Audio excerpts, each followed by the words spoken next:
¿Cómo puede algo tan ordenado como el universo haber surgido del caos absoluto? ¿Y si todo lo que vemos, desde las estrellas hasta el tiempo mismo, nació de una explosión tan violenta que desafía cualquier comprensión? El origen del cosmos es una historia de extremos, temperaturas inimaginables, fuerzas que destrozarían galaxias enteras y un vacío que, de algún modo, creó todo lo que existe. Es una historia tan caótica y misteriosa que aún hoy los científicos están luchando por descifrar sus secretos.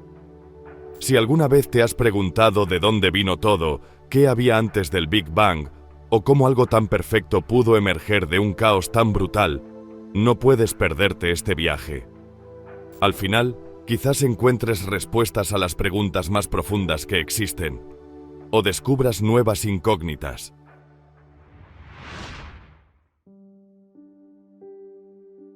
Durante milenios, e incluso desde tiempos inmemoriales, las culturas de todo el mundo han incorporado al Sol en su comprensión de la realidad. Para algunos antiguos egipcios, los seres humanos fueron creados a partir de las lágrimas del dios solar Ra. En la mitología vikinga, Sol cruzaba el cielo junto a su hermano la Luna, ayudando así a la humanidad a medir el tiempo. Y en una historia aborigen australiana, la Madre Sol es enviada en una misión a una tierra estéril para despertar a los espíritus dormidos y darles forma como plantas y animales.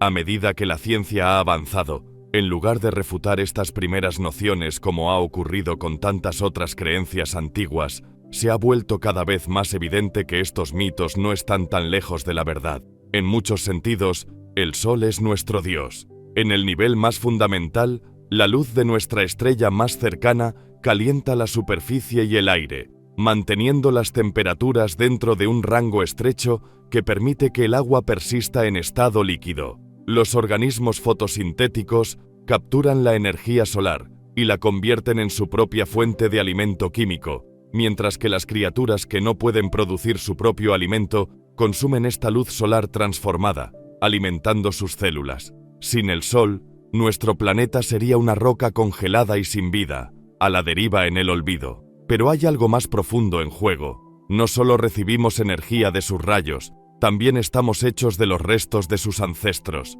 En los relatos antiguos, los dioses solares a menudo nacían de una deidad más primigenia. El dios azteca Huitzilopochtli surgió cuando su madre fue tocada por una bola de plumas que cayó del cielo, mientras que Amaterasu, la diosa del sol japonesa, nació del ojo izquierdo de su padre creador Izanagi. Así como estas leyendas insinúan un linaje, nuestro Sol tampoco fue el primero. Nació en un vivero estelar lleno de gas, cuyo mayor fragmento colapsó bajo el poder de la gravedad, hasta que la materia fue lo suficientemente densa y caliente para brillar, y fue de esa materia atraída que nació nuestra Tierra. Pero, ¿qué dio origen a estas vastas nebulosas latentes? ¿Qué creó los elementos dispersos que nos componen?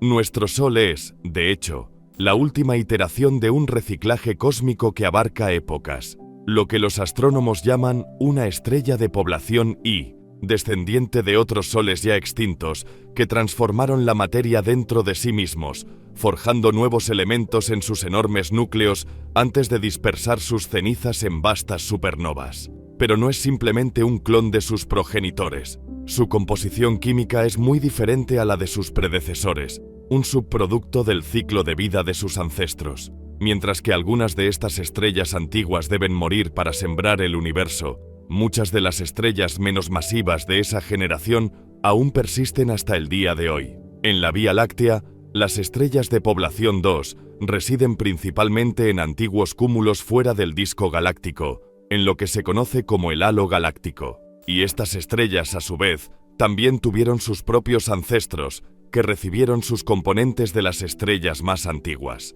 aquellas con los ingredientes más prístinos, las mezclas más puras. Las aún no observadas estrellas de población 3, las primeras estrellas formadas en el universo, fueron, en su momento, las cunas cósmicas de la creación. Pero incluso estas no fueron los primeros recipientes del cosmos, ya que los ingredientes de estos gigantes enigmáticos se formaron en los primeros segundos del tiempo, un breve instante en el que todo el universo era más caliente que el núcleo del Sol.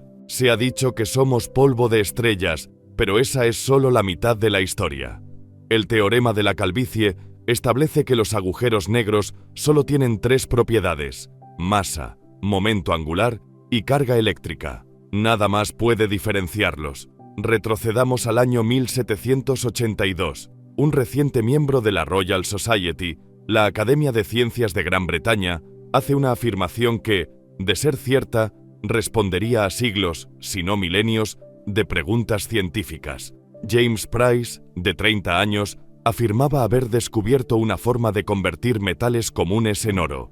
Más específicamente, Price aseguraba haber desarrollado un polvo blanco capaz de transformar 1 gramo de mercurio en 50 de plata, y un polvo rojo que podía convertir 1 gramo de mercurio en 60 gramos de oro. Pero, a diferencia de los charlatanes comunes, Price realizó experimentos que respaldaban su increíble afirmación, y lo hizo ante testigos. Aunque sus compañeros químicos de la Royal Society permanecieron escépticos, la Universidad de Oxford consideró oportuno otorgarle un título honorario en medicina por sus esfuerzos, no explícitamente por estos experimentos, pero el momento del reconocimiento parecía sugerir que influyeron. Para el público en general, Price había demostrado finalmente que la alquimia no era solo magia, sino ciencia. Sin embargo, cuando sus colegas de la Royal Society exigieron que replicara sus experimentos ante ellos, Price comenzó a mostrarse reticente. Alegó que la creación de los polvos era demasiado agotadora para su salud y que el proceso nunca sería financieramente rentable, ya que el valor de la plata y el oro creados no superaba el costo de los materiales necesarios para fabricarlos. Según Price, su reputación como químico honorable debería ser suficiente para que sus compañeros creyeran en su palabra. Sometido a la presión, en enero de 1783 Price accedió finalmente a las exigencias de la Royal Society, pero Price sabía que no podía demostrar su improbable afirmación de alquimia. En lugar de transformar mercurio en oro ante los ojos de los académicos reunidos, bebió un vial de agua de laurel concentrada y murió. Sin embargo, el deseo humano de transmutar un elemento en otro no murió con él. Las historias modernas de este anhelo tienden a girar en torno a un hombre, el llamado padre de la física nuclear, Ernest Rutherford. Nacido en la colonia británica de Nueva Zelanda en 1871, Rutherford escapó del pequeño pueblo de Havelock, donde había un solo maestro, a los 15 años. Finalmente, llegó a la Universidad de Cambridge como el primer no graduado de Cambridge en conseguir un puesto como investigador. Poco después del descubrimiento de la radiactividad, Rutherford centró su atención en este nuevo campo y estableció un laboratorio en la Universidad McGill de Canadá para investigar estos misteriosos y novedosos compuestos.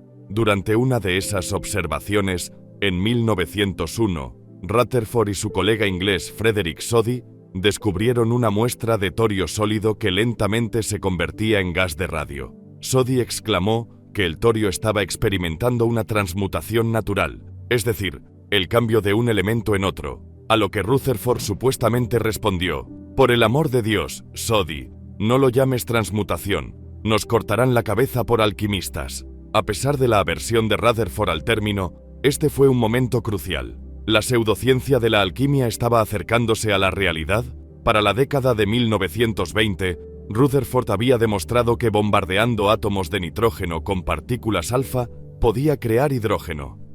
Y en 1925, para probarlo de manera concluyente, encargó a su estudiante Patrick Blackett que fotografiara el proceso de desintegración utilizando una herramienta conocida como cámara de niebla, la prueba definitiva de que el nitrógeno podía transformarse en oxígeno. Blackett había logrado lo que James Price no pudo. Aunque no se trataba de plata ni oro, había transformado intencionalmente un elemento en otro. Por su importante contribución a la física de partículas, Blackett recibió el Premio Nobel de Física en 1948. La alquimia era posible, aunque no en los términos que los antiguos habían imaginado. Rutherford diría más tarde: «Ahora es posible, mediante métodos modernos, producir cantidades extremadamente diminutas de oro, pero solo a través de la transmutación de un elemento aún más costoso, el platino». El siglo XX marcó el inicio de la era subatómica. Los átomos ya no eran, como sugería su nombre griego, indivisibles, Los elementos comenzaron a definirse no por su masa total, sino por la cantidad de protones que contenían. Por lo tanto, la transmutación requería únicamente un cambio en el número de protones, algo que podía lograrse por varios medios. El primero era mediante la desintegración radiactiva natural, que no requería intervención humana alguna. Un núcleo inestable emitía una partícula, y con ello, se transformaba en un elemento más ligero. El segundo era a través de reacciones de fisión nuclear, en las que la influencia humana desencadenaba la división de un átomo ya inestable, ya fuera en una planta de energía nuclear o en el núcleo de una bomba nuclear. Y finalmente, a través del proceso de fusión nuclear, la combinación de dos o más núcleos atómicos, un poder que la humanidad aún no ha logrado dominar por completo. Los núcleos atómicos, compuestos por protones y neutrones, tienen una carga positiva. Como aprendemos al jugar con imanes, dos fuentes positivas de electromagnetismo se repelen mutuamente. Cuanto más cerca estén dos núcleos, mayor será la fuerza que los empuje a separarse. Pero hay otra fuerza que puede entrar en juego, la fuerza nuclear fuerte, que une protones y neutrones, aunque su intensidad disminuye drásticamente más allá del borde de un núcleo. Por ello, los científicos deben generar suficiente energía para empujar dos núcleos lo suficientemente cerca como para que la fuerza fuerte los mantenga unidos. En el núcleo de nuestro Sol, esto se logra a una temperatura tan baja como 15 millones de grados Celsius. Pero en la Tierra, donde no contamos con la presión aplastante causada por el colapso gravitacional continuo del Sol, necesitamos que nuestro combustible alcance una temperatura al menos 10 veces mayor. Un siglo después del descubrimiento de la transmutación nuclear, los científicos de hoy todavía persiguen esta meta: imitar la inmensa fuente de energía que alimenta la vida del Sol durante miles de millones de años y que creó muchos de los elementos que componen el universo. La búsqueda de la fusión nuclear creada por el hombre. ¿Cuál es la fuente del calor que el Sol y las estrellas despilfarran continuamente? Fusión. En 1920, el astrónomo y físico inglés Arthur Eddington planteó esta pregunta a sus colegas durante la reunión anual de la Asociación Británica para el Avance de la Ciencia en Cardiff. Los científicos de la época respondían a esa pregunta con una sola palabra: gravedad. El colapso colectivo de la materia gaseosa que forma el Sol generaría una liberación de calor, al igual que las rocas y metales de la Tierra lo hicieron, una energía residual originada cuando el sistema solar colapsó en sus diversos cuerpos celestes. Pero estos científicos también sabían que esa respuesta no podía ser correcta. La edad de la Tierra, y por extensión la del sistema solar, ya se estimaba en miles de millones de años. Sin embargo, a la velocidad con la que el Sol brillaba, habría agotado su energía en tan solo 20 millones de años. Eddington afirmó que era la mera tradición lo que mantenía viva esta hipótesis. O más bien, no viva, escribió, sino un cadáver insepulto. En lugar de ello, dirigió su atención al campo emergente de su contemporáneo, Rutherford, en busca de una nueva respuesta. Una estrella está extrayendo de algún vasto reservorio de energía mediante un proceso que desconocemos. Este reservorio difícilmente podría ser otro que la energía subatómica. Eddington especuló que, en lo profundo del Sol, el hidrógeno se transformaba en helio, y quizás incluso en elementos más pesados, liberando energía en el proceso. De hecho, eran las propias estrellas las que actuaban como fábricas cósmicas, produciendo todos los demás elementos que componen nuestro mundo. Eddington calculó que, gracias a la energía subatómica, el Sol podría brillar durante 15.000 millones de años.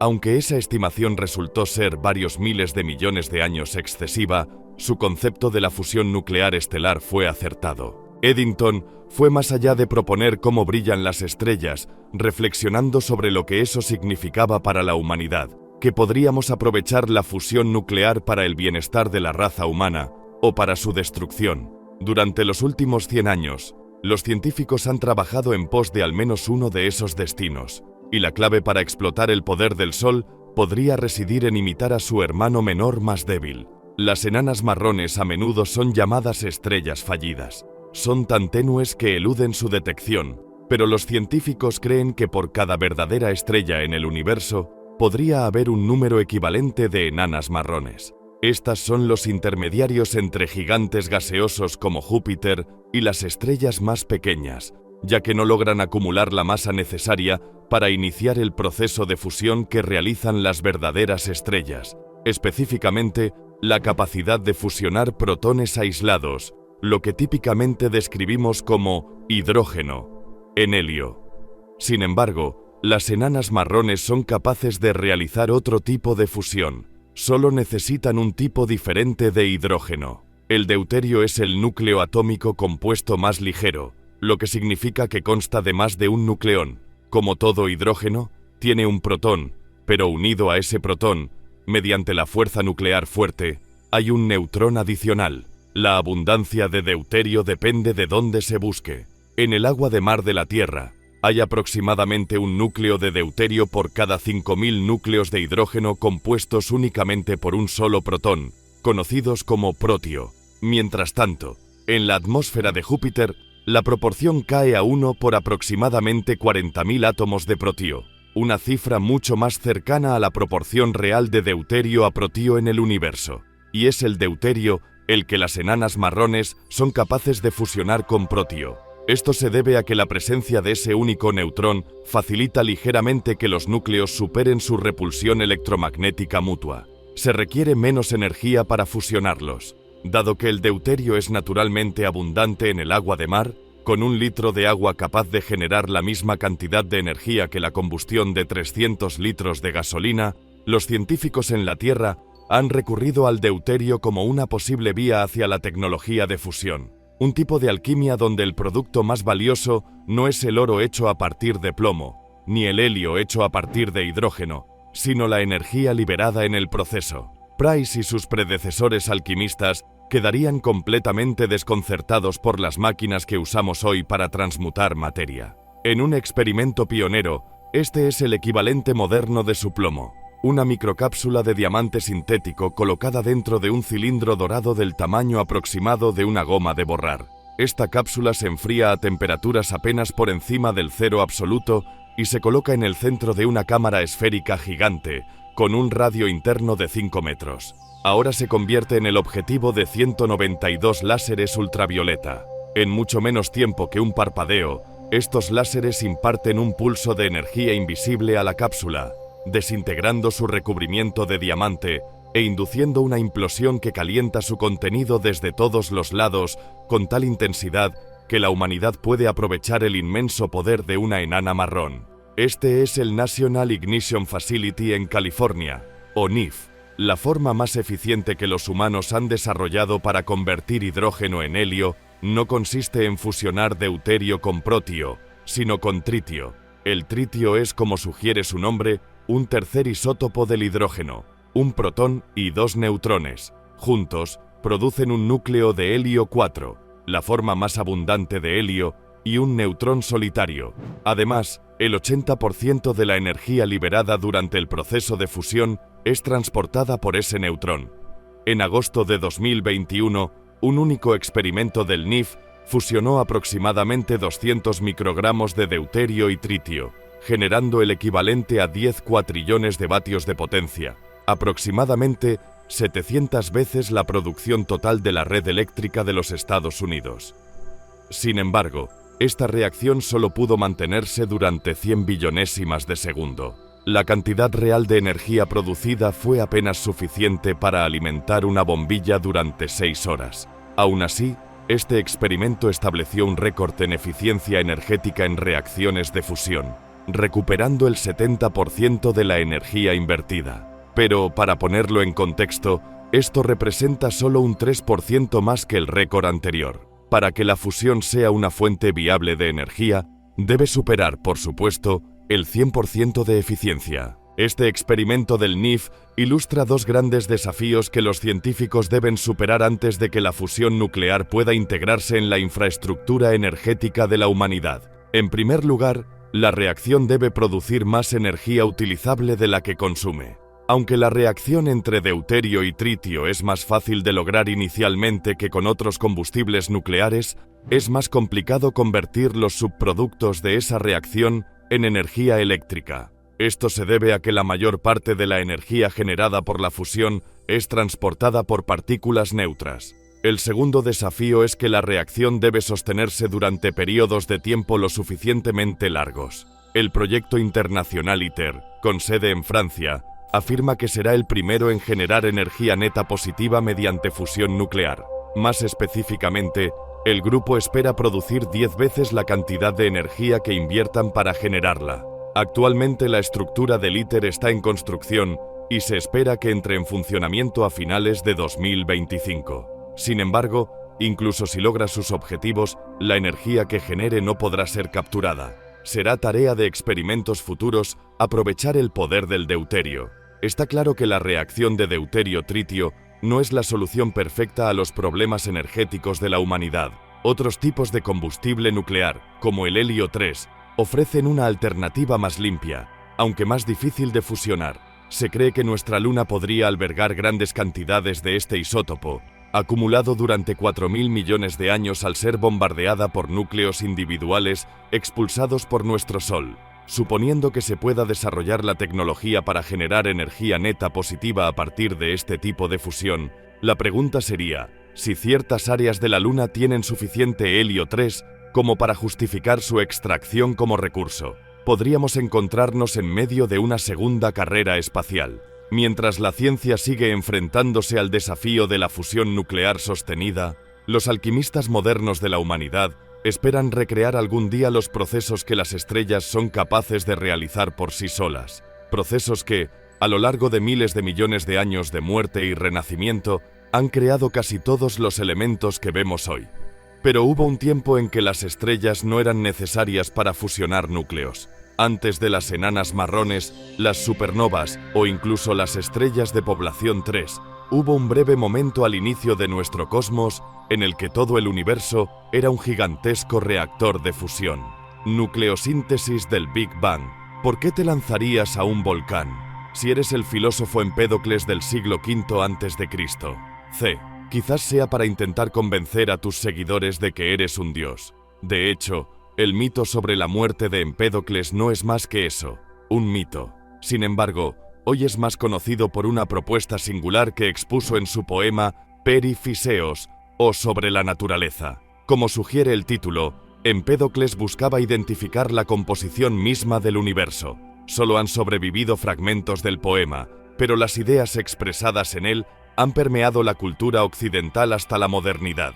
Empédocles propuso que todas las sustancias observables en la naturaleza están compuestas por alguna combinación de sustancias fundamentales que llamó rizomata o raíces. Hoy en día, los estudiosos suelen traducirlas como fuego, tierra, éter y agua. Platón reemplazó el término raíces por stoicheion, que en inglés llamamos elementos, aunque Aristóteles afirmaba que Empédocles fue el primer filósofo en distinguir los 4 elementos, e incluso modificó la hipótesis para incluir el aire. Otras culturas ciertamente habían formulado versiones similares de esta idea. Alrededor del mundo, los humanos se dieron cuenta de que todo lo que podemos percibir en el universo, en última instancia, se compone de bloques fundamentales más simples. Hoy en día, conocemos 118 elementos, organizados con mayor frecuencia en una tabla que muestra la periodicidad de ciertas propiedades. Los elementos más pesados no existen en la naturaleza en cantidades medibles debido a su increíblemente corta vida, y la gran mayoría son creados en las violentas muertes de estrellas y remanentes estelares. A través de diferentes reacciones nucleares dentro de las estrellas, los científicos han podido explicar muchos de los elementos que conforman nuestro mundo. Sin embargo, para muchos de los elementos más pesados, nuestro Sol no tiene la suficiente masa. El carbono y el oxígeno requieren una estrella de entre la mitad y 4 veces la masa de nuestro Sol, mientras que más de 4 veces esa masa permite que una estrella fusione oxígeno en silicio. La creación de hierro dentro del núcleo de una estrella con más de 10 veces la masa de nuestro Sol actúa como una señal metálica de muerte para su anfitriona, un indicio de una supernova inminente. Entonces, ¿cómo podemos explicar un universo rico en metales mucho más pesados? Una respuesta está en las brutales supernovas que dispersan esos elementos a través del cosmos. Se cree que muchos elementos más pesados se forman en el caos energético de una estrella desgarrándose a sí misma. Otra explicación está en la captura lenta de neutrones en ciertos tipos de estrellas durante miles de años. Pero otra solución podría encontrarse en un evento aún más violento. En 2017, el recién operativo LIGO, Observatorio de Interferometría Láser de Ondas Gravitacionales, detectó la colisión de dos estrellas de neutrones. Las estrellas de neutrones son lo más denso comprobado antes de un agujero negro, el núcleo muerto de una estrella masiva. Usando un medio previamente inaccesible, las ondas gravitacionales, ondulaciones en el propio tejido del espacio-tiempo, LIGO, logró captar el tenue eco de los momentos finales de un par de estrellas en órbita. Pero su detección fue solo el comienzo. Los científicos pudieron utilizar la información de LIGO para enfocar otros instrumentos en el evento de kilonova que siguió a la fusión.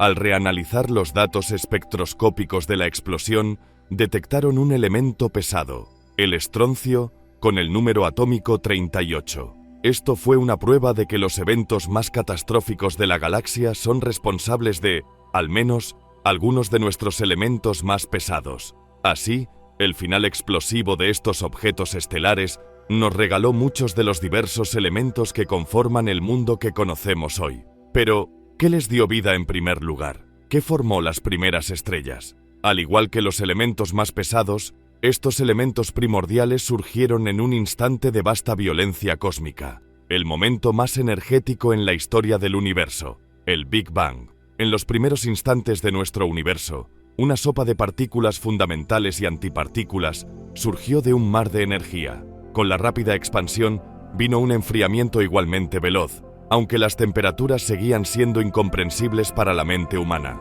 10 billones de grados Celsius al finalizar el primer microsegundo. Sin embargo, ahora era lo suficientemente frío como para que los quarks solitarios se unieran en partículas compuestas que llamamos hadrones. Aunque conocemos 6 tipos de quarks, solo 2 gobiernan nuestra vida diaria. Sin embargo, sus nombres no transmiten su importancia. Se conocen simplemente como arriba y abajo. Al combinar 2 quarks arriba y 1 abajo, se forma un protón. Como todos los átomos de hidrógeno se definen por un solo protón, estos fueron los primeros núcleos de hidrógeno. Mientras tanto, cada neutrón nace de un quark arriba y 2 quarks abajo. Juntos, estos 2 hadrones proporcionaron los ingredientes necesarios para la nucleosíntesis del Big Bang, el ancestro lejano de cada estrella, cada planeta y cada forma de vida que existe hoy. El proceso de nucleosíntesis del Big Bang fue descrito por primera vez en 1948 por Ralph Alpher, entonces estudiante de posgrado, y su supervisor George Gamow. Un tercer autor, Hans Bethe, fue añadido al artículo por Gamow como una broma. Así nació el artículo Alfa Beta Gamma. En este documento, Alpher predijo que las altísimas temperaturas y presiones presentes en los orígenes del universo podían inducir un proceso de transformación nuclear en varios pasos. El hidrógeno, el único elemento que existía en ese momento, se convertiría en helio por primera vez, y el primer paso en este proceso alquímico era sintetizar deuterio, la unión de un protón y un neutrón para formar el segundo isótopo del hidrógeno.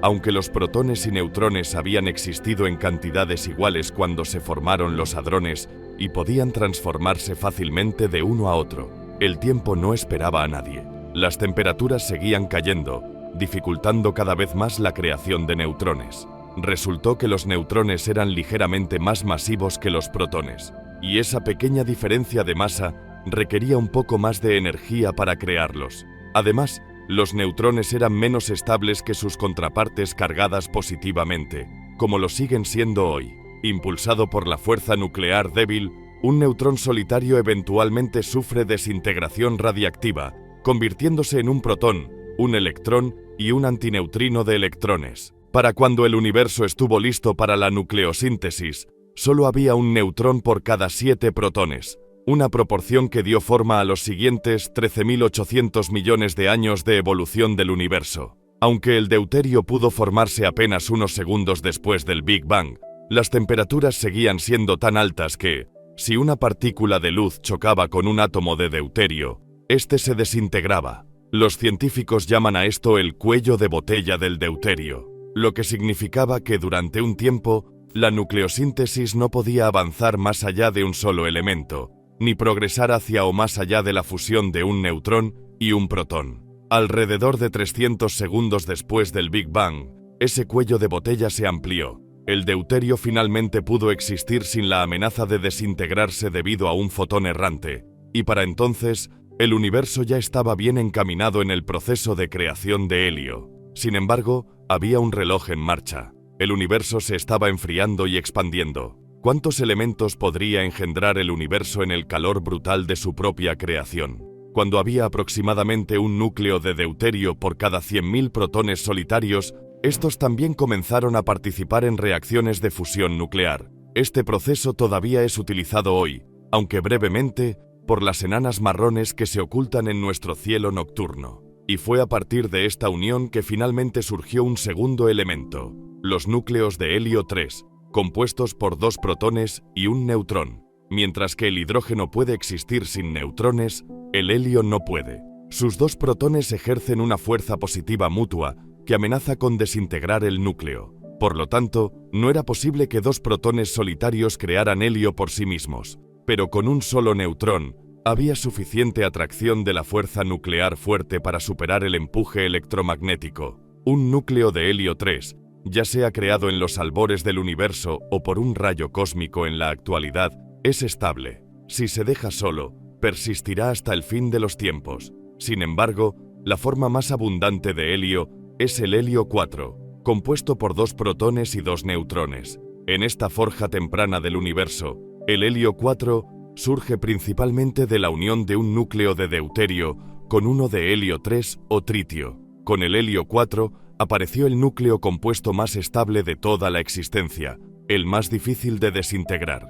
En física nuclear, es el más simple de los núcleos que llamamos doblemente mágicos. Si el universo primigenio prefería el protón sobre el neutrón, también prefería el núcleo de helio 4 sobre todos los demás, salvo el protio. El avance del tiempo dictó, por lo tanto, que en estos primeros minutos la mayoría de los protones y neutrones del universo que participaron en el proceso de nucleosíntesis quedaron atrapados dentro del helio 4 y no avanzaron más. Junto con la densidad general de la materia en ese momento, esta proporción de protones a neutrones limitó la cantidad de helio que se pudo formar. Si la materia hubiera sido más compacta durante la nucleosíntesis del Big Bang, se habría formado más helio. Quizás tanto helio, el gas noble menos reactivo, que poca o ninguna química habría ocurrido durante el resto del tiempo. A menudo decimos que este universo primigenio era un 75% protio y un 25% helio 4, específicamente cuando se mide por masa. Los fotones, neutrinos, materia oscura y otros componentes no están incorporados en esta estadística, pero es una proporción importante, ya que también define la composición de las primeras estrellas.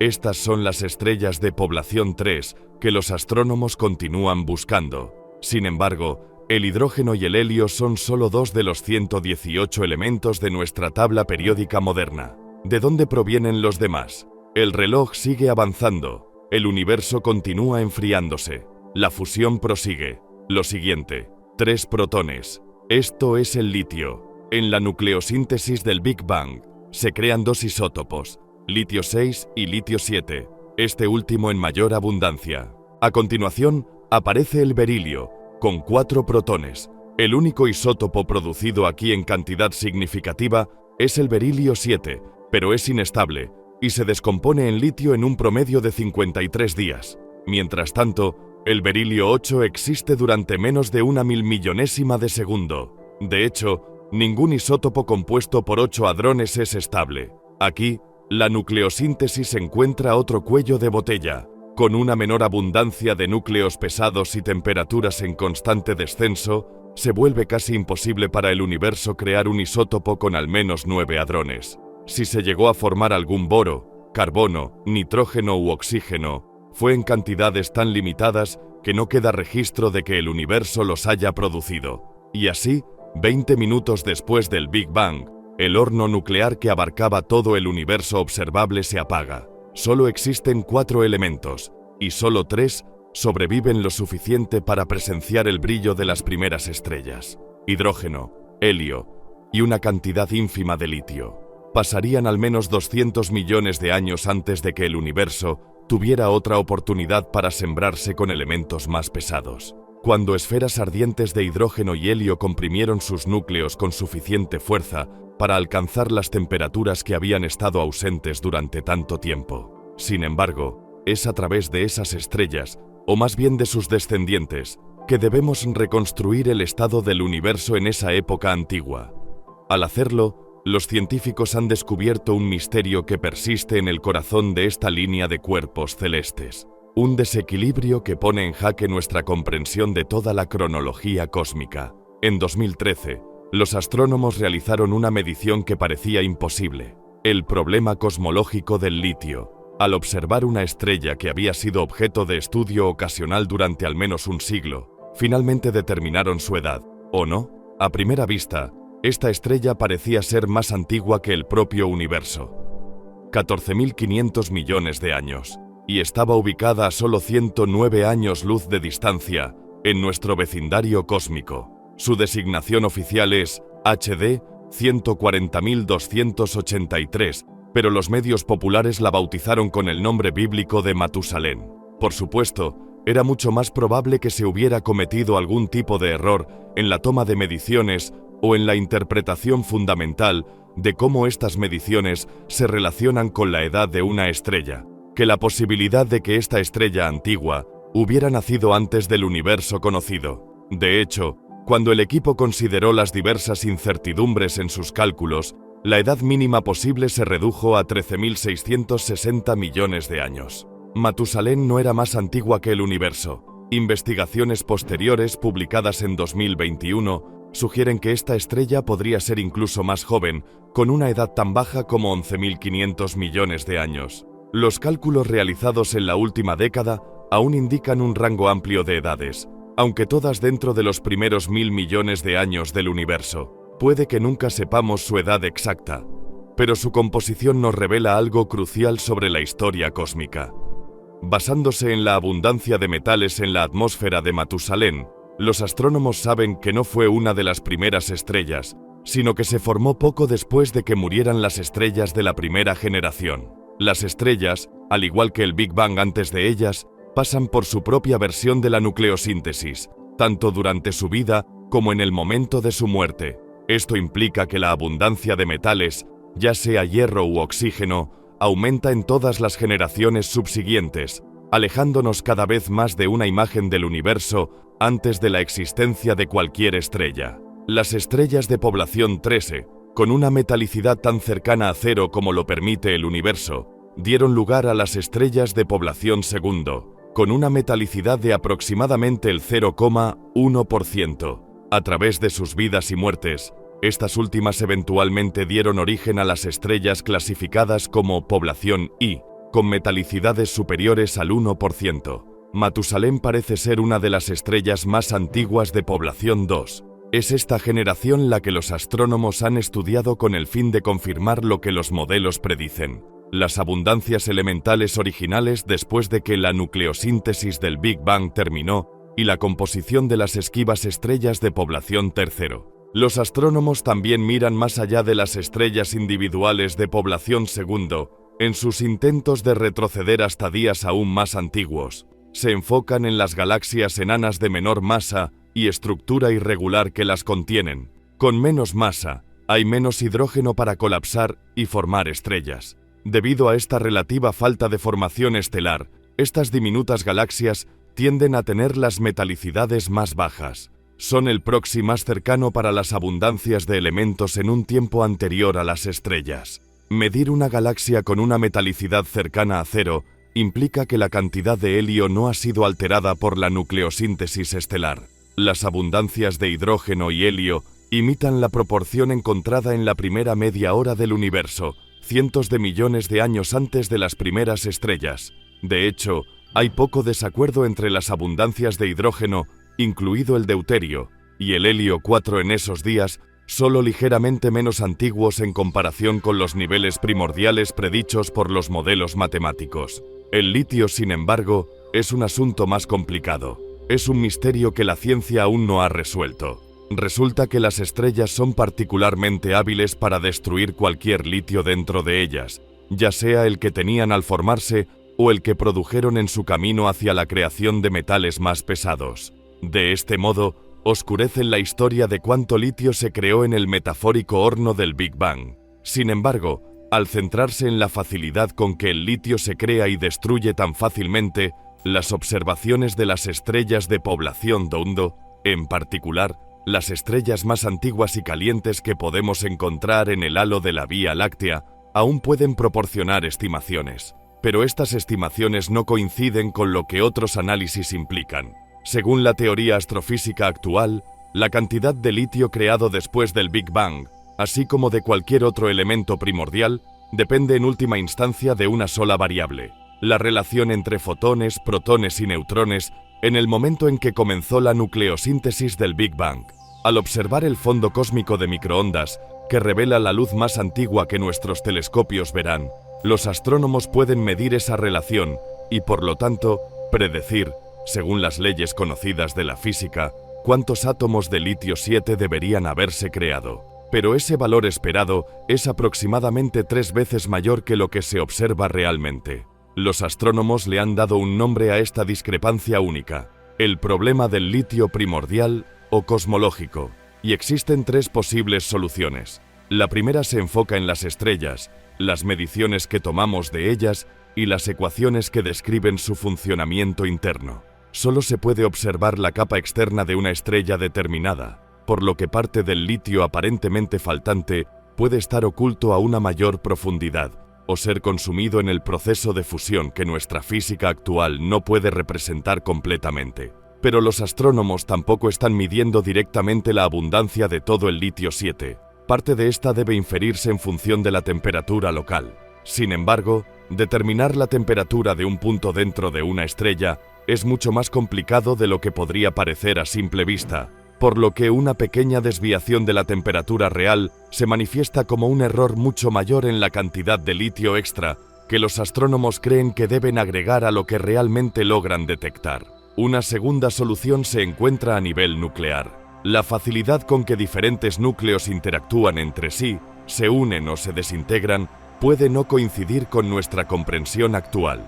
Por ejemplo, dado que el litio-7 primordial se crea por la desintegración del berilio-7, si en realidad fuera más difícil formar berilio-7 de lo que sugieren nuestros modelos, o si fuera menos probable que se desintegrara en litio-7, eso podría explicar por qué observamos una menor cantidad de litio primordial. Un equipo de investigadores consideró esta posibilidad en 2015, pero su análisis creó una brecha aún mayor entre las cantidades observadas y las teóricas.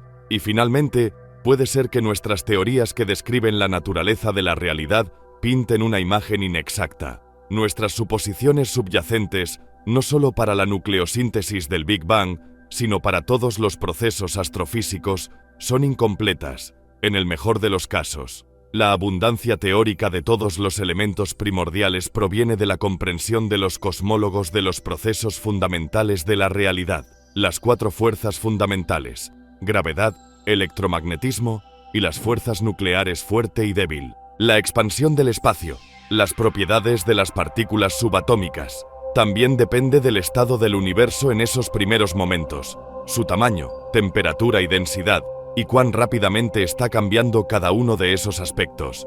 De hecho, sabemos que nuestros modelos son inexactos en cuestiones específicas, como el hecho de que los neutrinos en realidad tienen masa, o que la materia oscura casi con certeza existe, y probablemente está compuesta por partículas que aún no están incluidas en el modelo estándar. Partículas exóticas que existieron en los albores del tiempo, pero que ya no existen, o partículas existentes que aún no hemos descubierto, podrían haber inclinado la balanza en un proceso que hasta ahora no podemos percibir. O quizás es el universo en su conjunto el que no es lo que creemos que es. Se supone que el cosmos es homogéneo a gran escala. Nuestra posición en el universo no es diferente, ni más especial, que cualquier otra posición que se extiende a través de miles de millones y miles de millones de años luz. Desde cada mundo, los astrónomos alienígenas miden la misma estructura general. Pero, ¿y si eso no fuera cierto? Si nuestra región del cosmos fuera, de hecho, especial, digamos,